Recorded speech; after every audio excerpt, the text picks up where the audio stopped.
Actor Saif Ali Khan पर आधी रात को हुए हमले के 6 दिन बीत चुके हैं। हमलावर पकड़ा भी जा चुका है। सैफ अली खान हॉस्पिटल से डिस्चार्ज भी हो गए, लेकिन इतने दिन बीत जाने के बाद भी सैफ अली खान पर हमले को लेकर मिस्ट्री बनी हुई है।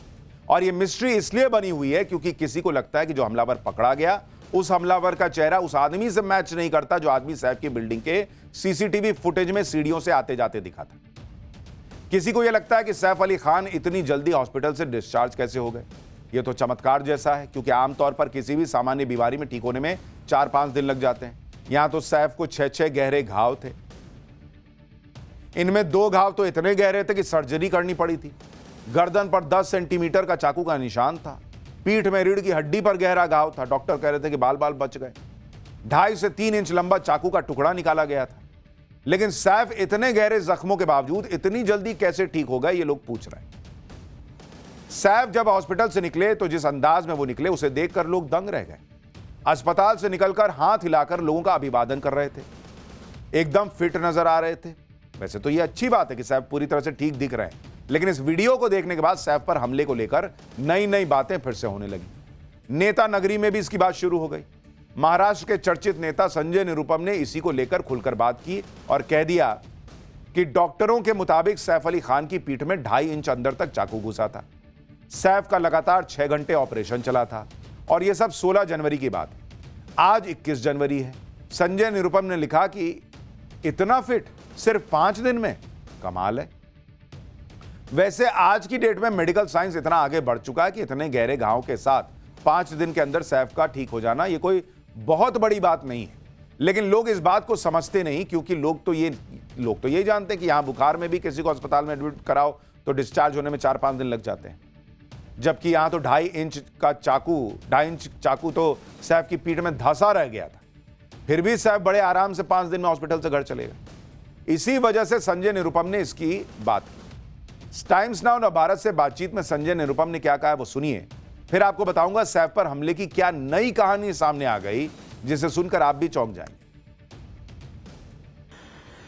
देखिए, डॉक्टर लोगों ने जिस प्रकार का बयान दिया था उस घटना के बाद, उसके हिसाब से सैफ अली खान के पीठ में 2.5 इंच चाकू घुस गया था और उनका ऑपरेशन 6 घंटे तक चला था। ऑटो वालों ने बताया था कि वो एक लहूलुहान अवस्था में हॉस्पिटल पहुंचाए गए।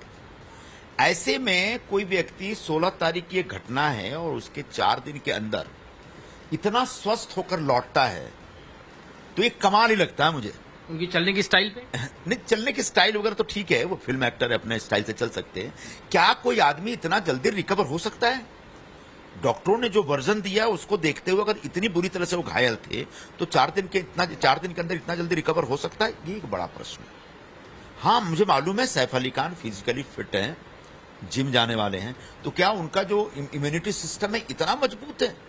इस सवाल का जवाब डॉक्टरों को भी देना पड़ेगा, मेडिकल सेक्टर को भी देना पड़ेगा। क्या हमारे मेडिकल सेक्टर में इतनी तरक्की हो गई कि 4 दिन के अंदर आदमी इतना स्वस्थ हो सकता है? संजय निरुपम जो बात कर रहे हैं वो बात किसी के भी दिमाग में आ सकती है कि सैफ अली खान पर इतना बड़ा हमला हो गया, 5 दिन के अंदर पूरी तरह से फिट कैसे हो गए।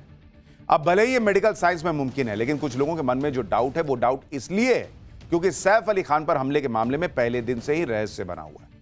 हर दिन यह रहस्य गहरा जाता है, हर दिन नई थ्योरी सामने आती है और यह सब अब तक चल रहा है। लोग इसलिए इन कॉन्स्पिरेसी थ्योरीज की बात करने लगते हैं क्योंकि लोगों को लगता है कि सैफ अली खान इतने बड़े एक्टर हैं, इतने पैसे वाले हैं, उनके घर में दसियों नौकर चाकर होंगे, फिर भी एक आदमी उनके घर में घुस जाता है, सैफ को चाकू मार देता है, भाग भी जाता है। यह सब कैसे हो गया? और फिर सैफ को ऑटो में अस्पताल जाना पड़ता है। इसलिए लोगों को सैफ के घर पर हमले की कहानी हजम नहीं हो रही। ये बातें पहले दिन से ही हो रही हैं कि सैफ के घर में इतने लोग थे, किसी को क्या भनक तक नहीं लगी कि कोई उनके घर में आ गया है और सैफ को चाकू मारकर चला गया।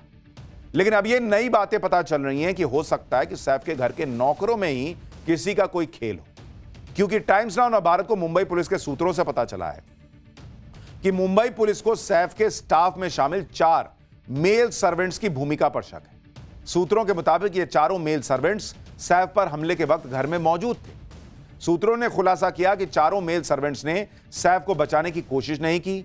शोर शराबे की आवाज सुनकर एक मेल सर्वेंट जो है वो छिप गया, जबकि बाकी तीनों ने भी सैफ को बचाने की कोशिश नहीं की। इस खुलासे की पुष्टि सैफ के बेटे जहांगीर की केयरटेकर नर्स एलियामा फिलिप के उस बयान से भी होता है, जो सैफ पर हमले के वक्त सैफ के घर पर ही मौजूद थी। उसने ही हमलावर को सबसे पहले देखा था। धक्का मुक्की के दौरान हमलावर ने नर्स फिलिप को भी ब्लेड से मारने की कोशिश की थी, जिससे उनकी कलाई और उंगलियों पर चोटें आई।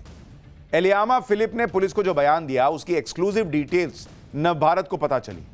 एलियामा फिलिप ने अपने बयान में उन चारों मेल सर्वेंट्स की भूमिका का जिक्र किया जो हमले के वक्त सैफ के घर में मौजूद थे। नर्स फिलिप ने बयान में बताया कि हमले के वक्त सैफ के घर पर कुल 7 हाउस हेल्प मौजूद थे, जिनमें 3 महिला और 4 पुरुष थे। हमलावर ने जब सैफ पर चाकू से हमला किया तो तीनों महिला हाउस हेल्प चिल्लाने लगी। एक महिला केयरटेकर जहांगीर को लेकर कमरे से बाहर भागने में सफल रही। महिला केयरटेकर ने पास में सो रहे रमेश, हरी, रामू और पासवान को जगाया। एक पुरुष कर्मचारी घर के अंदर छिप गया। 3 ने कोई प्रतिक्रिया ही नहीं दी। अब सवाल यह उठता है कि 4 पुरुष कर्मचारी हमले के वक्त सैफ के घर में मौजूद थे, इसके बावजूद सैफ पर हमला करके इकलौता हमलावर भाग गया। इसलिए शक लोगों को हो रहा है कि क्या है सच्चाई। कहीं सैफ पर हमले में इन चारों मेल सर्वेंट्स की कोई भूमिका तो नहीं है, क्योंकि नर्स एलियामा फिलिप ने पुलिस को जो बयान दिया उसमें बताया कि उसने हमलावर को तकरीबन 2 बजे घर के अंदर देखा। करीब 2:10 के आसपास हंगामा सुनकर सैफ और करीना आए। अगले 10 से 15 मिनट तक सैफ की हमलावर से हाथापाई हुई। तो फिर कैसे ऐसा कैसे हो सकता है कि जब घर में हंगामा चल रहा था, लोग चिल्ला ही रहे होंगे, तब भी घर में ही सो रहे रमेश, हरी, रामू, पासवान की नींद ही नहीं टूटी, और जब उन्हें जगाया गया तब भी उन्हें सैफ को बचाने या हमलावर को पकड़ने की कोशिश क्यों नहीं की उन्होंने? महिलाओं को हमलावर का सामना करते हुए देखने के बावजूद चारों तमाशबीन क्यों बने रहे? सूत्रों के मुताबिक पुलिस ने जब चारों से यह सवाल पूछे तो चारों गोल मटोल जवाब देने लगे, लेकिन पुलिस इनके जवाब से संतुष्ट नहीं है और पुलिस ने चारों को संदिग्धों की लिस्ट में डाल रखा है। सैफ पर हमले को लेकर अलग अलग थ्योरीज तो चली रही, साथ ही यह चर्चा भी बहुत तेजी से चल रही है कि इस केस की जांच में भी कई झोल है, क्योंकि पुलिस ने सैफ पर हमले के वक्त मौजूद हाउस हेल्प्स के जो बयान दर्ज किए वो रियलिटी से मैच नहीं हो रहे। आप देखिए कि पुलिस को दिए बयान में केयरटेकर ने कहा कि उसने हमलावर को टोपी लगाए हुए देखा, लेकिन सीसीटीवी फुटेज में साफ दिख रहा है कि सैफ के घर से भागते हुए हमलावर ने टोपी नहीं पहनी हुई है। केयरटेकर ने दावा किया था कि सैफ को हॉस्पिटल उनका बेटा इब्राहिम लेकर गया, लेकिन डॉक्टर्स ने कहा कि सैफ के साथ तो सिर्फ छोटा वाला बेटा तैमूर आया था।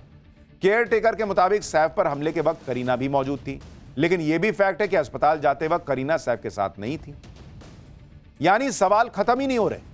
ऐसी कई थ्योरीज हैं जो सैफ पर हमले की मिस्ट्री को बढ़ा रही, लेकिन मुंबई पुलिस कह रही है कि उसने सैफ पर हमले का केस सॉल्व कर लिया है।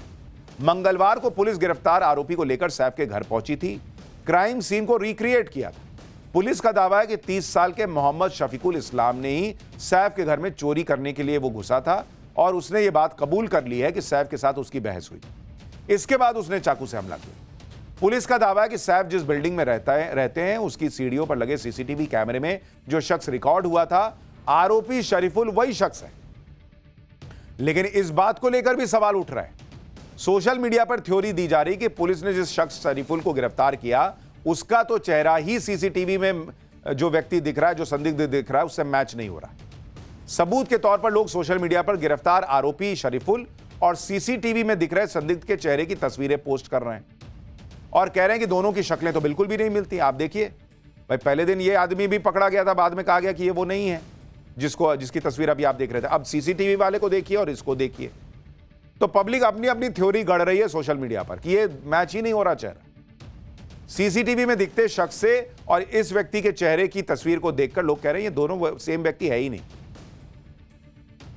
लेकिन पुलिस का दावा है कि क्राइम सीन से जो फिंगरप्रिंट मिले हैं वो गिरफ्तार आरोपी शरीफुल के फिंगरप्रिंट से मैच कर गए। पुलिस कह रही है कि उसके पास ऐसे सबूत हैं जो शरीफुल को दोषी साबित कर देंगे। पुलिस अपनी जांच कर रही है और अब सैफ भी अस्पताल से घर आ चुके हैं। घर आते ही सैफ अली खान ने उस ऑटो रिक्शा ड्राइवर से मुलाकात की जो उन्हें जख्मी हालत में अस्पताल लेकर गया था। उनसे पैसे भी नहीं लिए थे। इस ऑटो ड्राइवर का नाम भजन सिंह राणा है, जिसने टाइम्स नाउ नवभारत से बात करते हुए सैफ से मिलने की इच्छा जाहिर की थी। अब उनकी इच्छा पूरी हो गई है। सैफ ने उन्हें घर बुलाकर अपनी जान बचाने के लिए धन्यवाद दिया और ड्राइवर को आभार जताते हुए 50,000 रुपए भी दिए। सैफ से मुलाकात के बाद ऑटो ड्राइवर भजन सिंह राणा ने टाइम्स नाउ नवभारत से बात की।